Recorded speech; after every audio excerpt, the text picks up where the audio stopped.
এবারে কনকাঞ্জলি রীতির কথা শুনে আবির বলে উঠল, এসব আজে বাজে নিয়ম মানা যাবে না। সব ঋণ শোধ করে দিয়ে গেলাম, এমন কথার মানেটা ঠিক বুঝলাম না। টাকা পয়সার লেনদেন নাকি যে শোধ করতে হবে? সম্পর্কের কখনো শোধবোধ হয় না। সম্পর্কটা একজন বাবা আর তার মেয়ের মধ্যে। এমন ঋণে সারা জীবন ঋণী থাকতে হয়। জীবনে কিছু ঋণ থাকে শোধ করতে নেই, যে ঋণ জন্ম জন্মান্তরের। তারপর ফটোগ্রাফারের দিকে তাকিয়ে আবির বলে, ভাই তুমি ক্যামেরাটা অফ করো। এটা এমন কোনো সুখকর মুহূর্ত নয় যে এটাকে ছবি আর ভিডিও করে ধরে রাখতে হবে। এমন কথা শুনে তো সবাই তখন চুপ। আবিরের শ্বশুরমশাই খুব শান্ত স্বরে আবিরকে বুঝিয়ে বলেন, বিয়ের এই রীতিগুলো মানতে হয় বাবা। না বাবা, এই রীতি মানা যায় না। বাবা মায়ের ঋণ শোধ এভাবে হয় না। আপনি এতদিন ধরে আপনার মেয়েকে শিক্ষায় দীক্ষায় বড় করে আপনার দায়িত্ব পালন করেছেন, আর দুমুঠো চাল দিয়ে দিলেই ঋণ শোধ হয় কি করে? বাবা মায়ের ঋণ শোধ এমন কথা মুখে আনাটাই পাপ।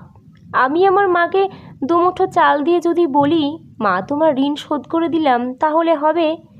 যে রীতি পালন করতে গিয়ে আপনার চোখ থেকে জল পড়ছে, অমন রীতি না মানাই ভালো। পাশ থেকে বয়স্ক ওই ভদ্রমহিলা বলে উঠলেন, তাহলে কি কনকাঞ্জলি হবে না? দিনে দিনে কি নিয়ম রীতি উঠে যাবে?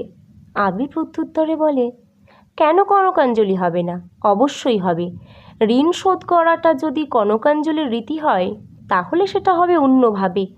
নিজের স্ত্রীর হাত থেকে থালাটা সরিয়ে দিয়ে আবির বলে, এসব কিছু লাগবে না। তারপর শ্বশুরমশাইয়ের দিকে তাকিয়ে বলে, বাবা আপনি আমাদের দুজনের মাঝখানে এসে দাঁড়ান। এতদিন আপনার এক হাতে একজন ছিল, আজ দু হাতে দুজন।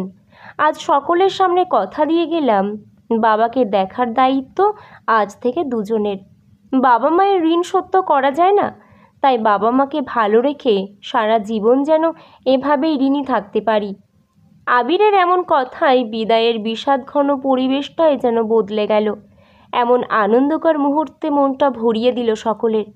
ততক্ষণে ক্যামেরাম্যান ক্যামেরা অন করে বিয়ের এমন সেরা মুহূর্তটাকে তুলে ধরতে ব্যস্ত।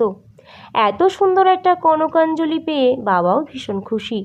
আমিও সেই প্রথম দেখলাম বিদায় বেলায় কোনো মেয়ে তার স্বামীর হাত ধরে শ্বশুরবাড়ি যাচ্ছে হাসি মুখে।